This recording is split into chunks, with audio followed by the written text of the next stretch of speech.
जाग्रत स्वप्न सुषुप्त्यादि जत् प्रकाशते तत् ब्रह्मा इति अहमिति ज्ञात्वा सर्वबन्धैः प्रमुच्यते।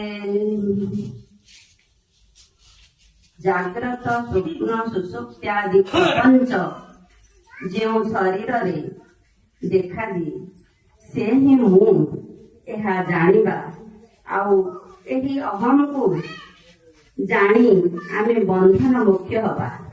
से अहम ही मोर स्वरूप। ए अहम को जानिले आमे कौन कौन मार्ग दे गति करिबा सद्गुरु कहते अष्टांग योग मार्ग दे गति करवा।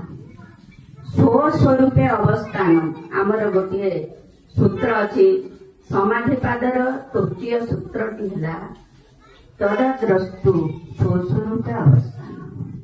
प्रथम सूत्रटी होची अथ योगानुशासन, द्वितीय सूत्रटी होची योगस्थ चित्तवृत्ति निरोध। तो आमे चित्तर वृत्ति गुड़ी को निरोध कले निजे स्वरूप अवस्थान करवा बोली पातंजलि महर्षि एठी कहउछन्ति। सद्गुरु ए सूत्र गुड़िक अति निर्भुल भाव आमको उपस्थापना करिसन्ति। एठी कहउनांति जे ईश्वर अवस्थान, ईश्वर को ध्यान कर कि परमेश्वर अवस्थान, परमेश्वर को ध्यान कर कि कौन सी देवादेवी को ध्यान कर। कहउछन्ति स्वस्वरूप अवस्थान। स्व अर्थ निज, निज स्वरूप अवस्थान करवा। आमे केमिति केउ बाटे गले निज स्वरूप अवस्थान करवा। ये जो प्रणाली आमर योग देले सद्गुरु जम नियम आसन प्राणायाम प्रत्याहार धारणा ध्यान समाधि ये जो अष्टांग योग मार्ग दे आमे गति गला बेले आमे देखुजे एठी समस्त जिनिस को काटी काटी काटी काटी आमे जिते बेले पहुंचुजे से स्वरूप अवस्था रे तो आमे बहुत समय लागुची। कहीं ना मन तार प्रतिबंधक सृष्टि करुछि। दुईटी प्रतिबंधक मन सृष्टि करे। दुईटी मन को दुईटी उपाय रे आमे बस करंती। दुईटी उपाय कौन है ना सद्गुरु गोटे उदाहरण देले गोटे गाई जदि मारणा है आमे केमिति क्षीर दुहिबा से कहले तार प्रिय खाद्य घास केराए ता पाखरे पकई देले आमे क्षीर दुहि पारिबा। तार प्रिय बाछुरीटी ता पाखको देले छंद लगाई आमे ताठू क्षीर दुहि पारिबा।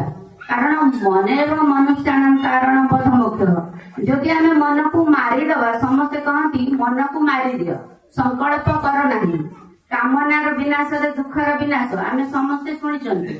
किंतु मन सद्गुरु कहले मन एमिति एक जिनिस ताकू जदि आमे लगेइबा जो जगह रे सेठी उन्नति ही उन्नति हबो। जदि आमर निवृत्ति मार्ग अछि जदि प्रवृत्ति अछि वृत्ति सारूप्य होइजिबो मन वृत्ति सारूप्य मित्र जेतरा आमे संसार क्षेत्र रे लगाउछे पांच पांच इंद्रिय आमे संसार क्षेत्र रे लगे दोछे। कोठे देखिबारे कोठे सुनिबारे कोठे कहिबारे कोठे चाखिबारे कोठे नाक द्वारा गंध सुनिबारे कोठे चर्म द्वारा स्पर्श अनुभव करिबारे ए सब जेतेबेले हमर अत्यधिक होई जाए आमे सेतेबेले आउ रहंती नाही।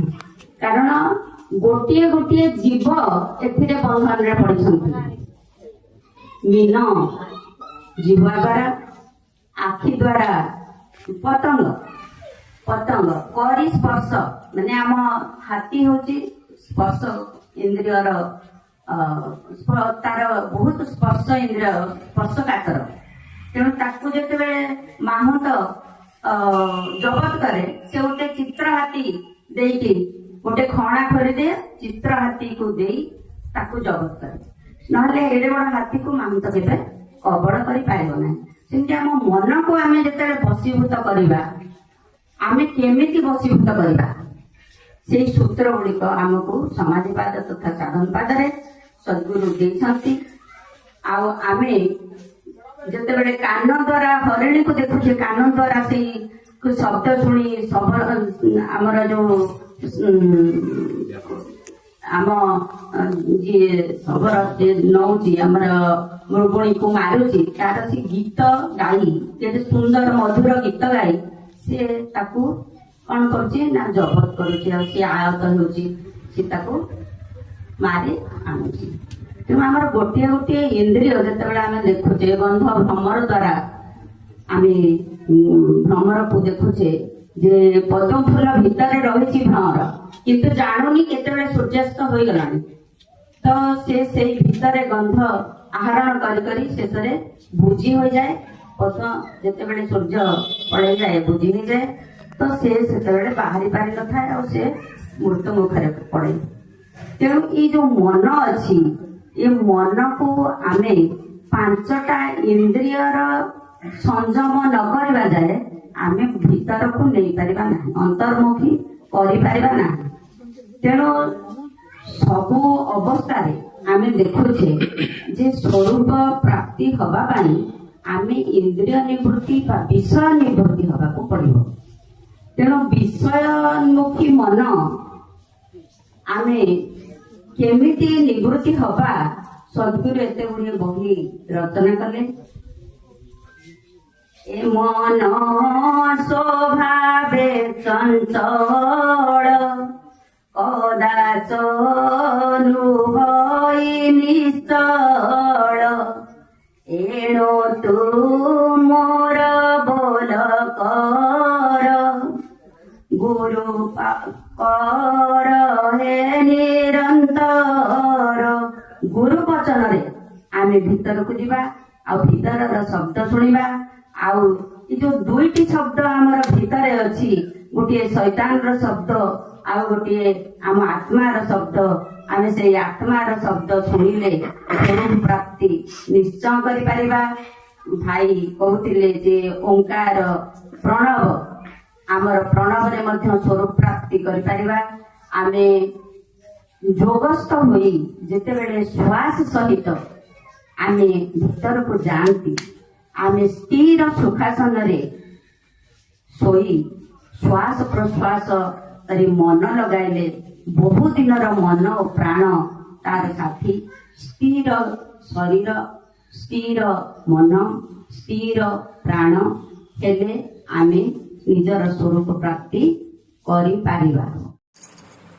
सप्रेम जय जीव जय जीव जय जीव।